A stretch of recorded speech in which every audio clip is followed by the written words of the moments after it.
We can tell you beyond any reasonable doubt that our evidence proves the Assad regime prepared for this attack, issued instructions to prepare for this attack, warned its own forces to use gas masks, that we have physical evidence of where the rockets came from and when.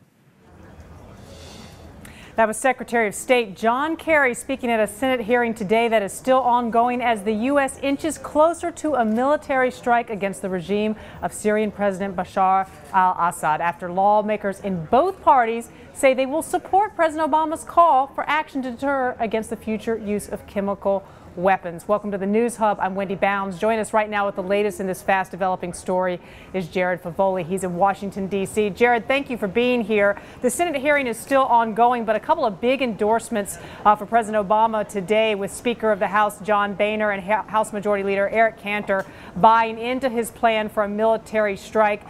What is on the line for both of these men politically with their endorsements?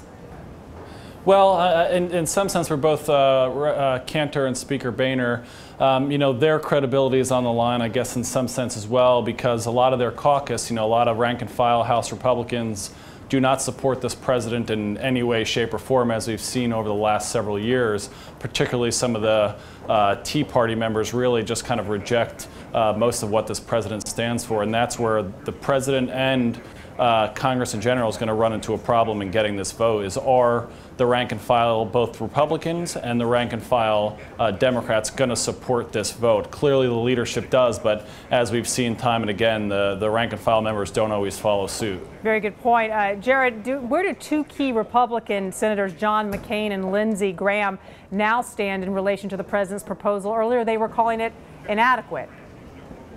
Yeah, and I believe from what I don't think their position has really changed. I still think that they want more, that they want to see a little bit more action. Obviously, when they emerged from the White House yesterday, they did appear to support the president, but they still seem to want more. But they did come out saying that they think that the president's plan would upgrade the opposition. And that means that degrading some of Assad's capability to use chemical weapons would somehow strengthen the opposition and make them stronger and basically maybe help them get rid of Assad. Although the White House and the president say that is not his goal in these coming strikes. The situation obviously very tense in Washington, also tense on the ground in Damascus, Syria, where we have our own reporter Sam Dagger. He recently interviewed the deputy foreign minister of Syria. We have that full exchange up on WSJ.com. It is in English, but let's just listen to a quick clip from that interview. Any country can start a war, but no country knows how to end the war. Any attack against Syria will endanger the situation in Syria, in the region, and outside Syria, internationally.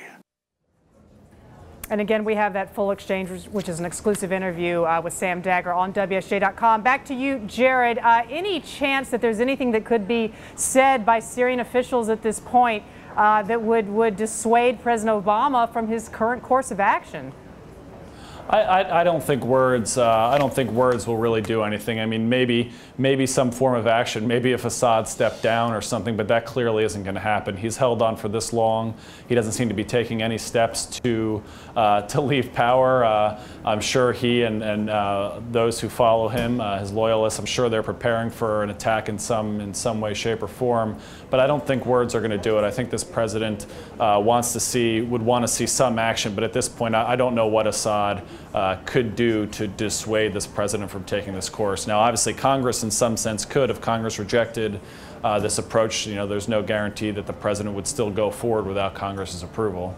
And speaking of strong words also coming from the UN, the General Secretary there warning against a U.S. military intervention. You're looking at it right there, saying we should avoid further militarization of the conflict and revitalize the search for a diplomatic settlement. We must consider the impact of military intervention.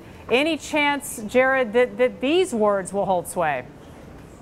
I don't think so. I mean, the president has said several times in the last several days that the UN Security Council has become paralyzed, and he wishes that the UN had acted last year. I mean, with Russia and China continually blocking any efforts for us to take action against the regime of Bashar al-Assad, the president doesn't seem to hold very credible the UN at this point.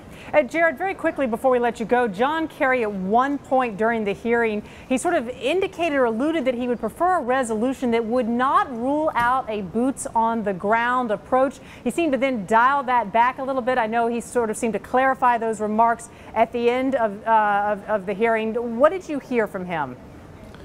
What he said is, what he said at the end was basically he was trying to walk them back a little bit and say, in direct relation to this mission, should it get green lighted, should Congress authorize it, that basically there would be no U.S. boots on the ground. Now, if somehow military strikes against Syria, made the whole region blow up and things got really out of hand, if that happened, obviously there'd have to be room to allow U.S. troops on the ground. But for this specific authorization, there is no need for boots on the ground. I think he was just speaking hypothetically about if the situation really unraveled because of the strikes, that there would need to be room for troops to act. All right, those words, boots on the ground, causing quite a stir there. Jared Favole, thanks so much. More analysis from you and your team on WSJ.com. We also have that full interview with the Syrian Deputy Foreign Minister with our own Sam Dagger. He is in Damascus, Syria.